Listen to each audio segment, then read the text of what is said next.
नमस्कार, तुमच्या चॅनलमध्ये तुमचं स्वागत आहे। बघा, आपण आज बघणार आहोत की कोणत्या ताईंना, कोणत्या लाडक्या बहिणींना मोबाईल हा भेटणार आहे किंवा कोणती लाडकी ताई, कोणती लाडकी बहीण ही मोबाईलसाठी अर्ज करू शकते। तर बघा, आता सर्वात महत्त्वाचा मुद्दा म्हणजे आपण थोडीफार लाडकी बहीण योजनेची रूपरेषा बघूया की आतापर्यंत कुठपर्यंत आलेली आहे। तर बघा, 2,52,00,000 एवढे अर्ज आलेले होते आणि त्यापैकी 2,42,00,000 एवढे लाडक्या ताईंचे, एवढे लाडक्या बहिणीचे अर्ज हे अपलोड झाले होते, म्हणजे ते योग्य ठरले होते। तर त्याच्यापैकी 1,85,00,000हून अधिक लाडक्या ताईंना, लाडक्या बहिणींना या योजनेचा डायरेक्ट लाभ भेटलेला आहे। म्हणजे एक हप्ता म्हणा, 2 हप्ता म्हणा, अशा प्रमाणात हप्ते भेटलेले आहेत। काहींना पूर्ण सुद्धा भेटलेले असेल, काहीचं समजा एक हप्ता भेटला, नंतर सर्किटनी नियम लागला त्यानुसार हे गाव पातळीवरील अर्ज आणि जिल्हा पातळीवरील अर्ज, त्याच्यामध्ये एक भानगड होती, म्हणजे जिल्ह्याच्या ठिकाणी तो अप्रुव्हल आणि गाव पातळीवर तो अप्रुव्हल नाही असं काहीतरी वगैरे मागं त्या योजनेमध्ये सर्किटनी नियमानुसार झालेलं होतं। आणि सर्किटनी नियम हा एकदम कडक असल्यामुळे, म्हणजे एकच लाडकी बहीण आहे ती समजा वेगवेगळ्या योजनांचा लाभ घेत आहेत की नाहीत याचा तपास करणारी ही योजना होती। एकदम कटाक्षपणे त्यांनी हे चेक केलेले आहेत। म्हणजे बघा, वयोवृद्धासाठी वय किती आहेत की जे फॉर्म भरू शकतात, 65 वर्षाच्या समोर, आणि या योजनेचं त्यांनी अगोदर 60 वर्ष वय ठेवलेलं होतं लाडक्या बहिणीचं, की 60 वर्षातील आतील लाडक्या बहिणी ह्या फॉर्म भरू शकतात। नंतर त्यांनी 64 वर्ष केलं, म्हणजे अशी एखादी लाडकी ताई नसायला पाहिजेत की तिने लाडक्या बहिणीसाठी फॉर्म भरलेला, की ते सुद्धा फॉर्म हा पात्र ठरलेला आहे 64 वर्षाचा आत निकष असल्यामुळे। आणि वयोवृद्धासाठी तिकडे अगोदरच फॉर्म भरलेला होता, अगोदरच पात्रता ठरलेली होती, अगोदरच ती लाडकी ताई, लाडकी बहीण योजनेचा लाभ घेत होती। तर अशा समजा एकच ताई, एकच बहीण वेगवेगळ्या योजनांचा लाभ घेत होत्या, त्या तशा बहिणी ह्या कटलेल्या आहेत। म्हणजे सरकारने सर्क्युटरने नियम लावल्यापासून काही बरेच लाडक्या ताईंचे, लाडक्या बहिणीचे अर्ज रद्द झालेले आहेत। आणि काही लाडक्या ताईचे, लाडक्या बहिणीचे अर्ज रद्द होण्याचं हे सुद्धा कारण आहेत की फोटो व्यवस्थित दिलेला नव्हता, टीसी दिलेली नव्हती, रहिवासी दिलेलं नव्हतं, आणि समजा जे महत्वाची डॉक्युमेंट होती, कागदपत्र होती, त्याच्यावरती खोटी माहिती, म्हणजे आधार कार्डवर वेगळी जन्मतारीख, टीसीवर वेगळी जन्मतारीख, अशी जी महत्वाची त्यांनी अटी ठेवलेल्या होत्या, त्या अटीची ज्या ज्या ताईंनी, ज्या ज्या लाडक्या बहिणींनी ही पूर्तता केलेली नाहीत, तर त्या ताईंचे, त्या लाडक्या बहिणीचे फॉर्म हे कट झालेले आहेत, काहीचे पेंडिंगमध्ये सुद्धा पडलेले आहेत। तर काही लाडक्या ताई, काही लाडक्या बहिणी अशा सुद्धा आहेत की त्यांना पहिला हप्ता भेटलेला आहे, नंतर दुसरा हप्ता भेटलेला नाही, त्यांचा फॉर्म हा पेंडिंगमध्ये पडलेला आहे आणि त्यांना रिसबमिट करणे आहेत।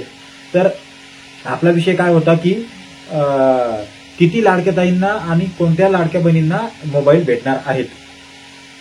तर अजून हा, म्हणजे त्यांनी हे फिक्स सांगितलेलं नाही की किती ताईंना, किती लाडक्या बहिणींना मोबाईल ते देणार आहेत, पण त्यांनी सुरुवात केलेली आहे। बघा, मला आठवणी लागलं की कोणत्या शहरामध्ये सुरुवात झाली, पण कोकण साईडलाच कोणत्या तरी शहरामध्ये मोबाईल हे वाटप केलेले आहेत। 2 ते 3 हजार लाडक्या ताईंना, लाडक्या बहिणींना याचं वाटप झालेलं आहे।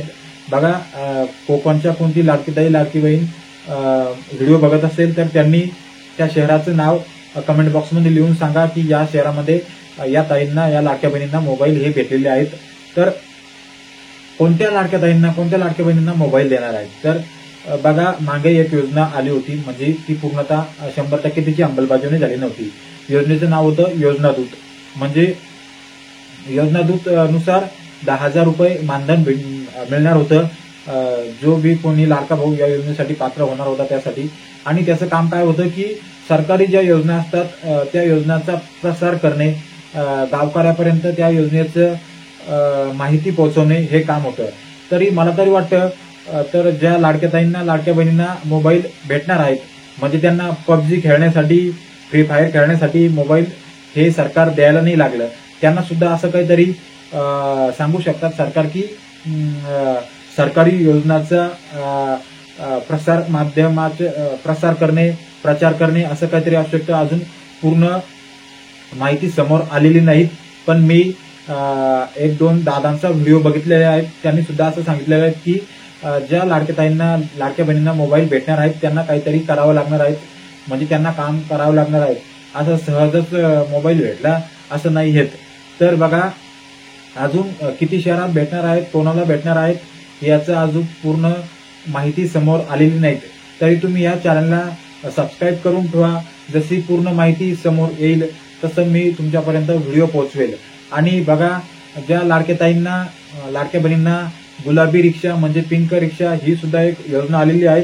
तर त्याच्यासाठी सुद्धा तयार राहायचं आहे. कारण की महाराष्ट्रातील एकूण 17 शहरामधील ही योजना लागू होणार आहेत. 17 शहरातील एकूण 10,000 लाडक्या ताई, लाडक्या बहिणी या योजनेचा लाभ घेणार आहेत. तर बघा आकडा फार मोठा आहे.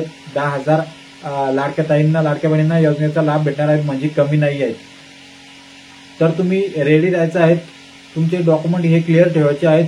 अजून डिक्लेअर केलेले नाहीत त्यांनी की डायरेक्ट हे 17 महाराष्ट्रातील शहरांची नावं आहेत की या 17 शहरातील 10,000 ताईंना आम्ही योजनेचा लाभ देणार आहोत. पण तुम्हाला सांगतो मी, जी लाडकी ताई, लाडकी बहीण व्हिडिओ बघत असेल त्यांचा निकष काय आहे, पात्रता आहे का काय आहे बघा गुलाबी रिक्षा, पिंक रिक्षा योजनेची. त्या अर्जदाराचं वार्षिक उत्पन्न, त्याच्या कुटुंबाचं, अर्जदाराच्या त्या ताईचं, बहिणीचं कुटुंबाचं उत्पन्न हे 3 लाखाच्या आत असायला हवेत. महाराष्ट्राचे रहिवासी असायला हवेत. आणि सर्वात महत्वाचा मुद्दा म्हणजे जी ताई, जी लाडकी बहीण या योजनेचा फॉर्म भरणार आहेत त्या लाडक्या ताईचं, लाडक्या बहिणीचं वय हे 20 वर्षाच्या समोर असायला पाहिजेत आणि 40 वर्षाच्या आत असायला पाहिजेत. आणि बघा 20 ते 30 हजार अनुदान भेटणार आहेत. म्हणजे जवळपास 40% सरकार भरणार आहेत अनुदान, 10% त्या अर्जदारांना भरायचे आहेत. आणि उरलं 60-70% हे महिला बँकमधून लोन सुद्धा भेटणार आहेत, कर्ज सुद्धा भेटणार आहेत. फक्त इच्छा पाहिजे तुमची की मी स्वतः रिक्षा चालवणार आहेत, महिलांची सुरक्षा वाढवणार आहेत आणि मी रिक्षा चालवून माझ्या कुटुंबाला आर्थिक सहाय्याची मदत करणार आहेत, एवढी इच्छा पाहिजे. तर कोणत्या लाडक्या ताईंना रिक्षासाठी फॉर्म भरण्यासाठी इच्छुक आहेत आणि कोणती लाडकी ताई मोबाईलसाठी फॉर्म भरण्यासाठी इच्छुक आहेत त्यांनी कमेंट बॉक्समध्ये नक्की लिहावं की मोबाईल हवा आहे की रिक्षा हवी आहेत. आणि तुम्ही चॅनलवरती पहिल्याच वेळा आला असाल तर चॅनलला सबस्क्राईब करून घ्या. कारण की अशाच प्रकारचे नवनवीन व्हिडिओ तुम्हाला बघण्यास मिळतील. आणि जशी ही गुलाबी रिक्षा, पिंक रिक्षा या योजनेसंदर्भात सखोल माहिती येईल, महाराष्ट्रातील 17 शहरांची नावे प्रसिद्ध होईल, तसं मी तुमच्यापर्यंत व्हिडिओ पोहोचेल. आणि मोबाईल सुद्धा किती बहिणींना भेटणार आहेत, पात्रता, निकष वगैरे काय आहेत, जशी माहिती समोर येत राहील मी तुमच्यापर्यंत पोहोचवत राहील. अजून पूर्ण माहिती आलेली नाही. तर जेवढी माहिती आपल्याला भेटत असते मी तुमच्यापर्यंत पोहोचवण्याचं काम करत असतो. सर्व लाडक्या ताईंना एक विनंती आहे की व्हिडिओला लाईक नक्की करा, सबस्क्राईब नक्की करा. कारण की तुमचं एक लाईक, तुमची एक चांगली कमेंट, तुमचं एक सबस्क्राईब आम्हाला परत मेहनत करण्यासाठी प्रोत्साहित करत असतं. सर्व लाडक्या ताईंना, लाडक्या बहिणींना धन्यवाद देतो की त्यांनी हा व्हिडिओ शेवटपर्यंत बघितला. धन्यवाद.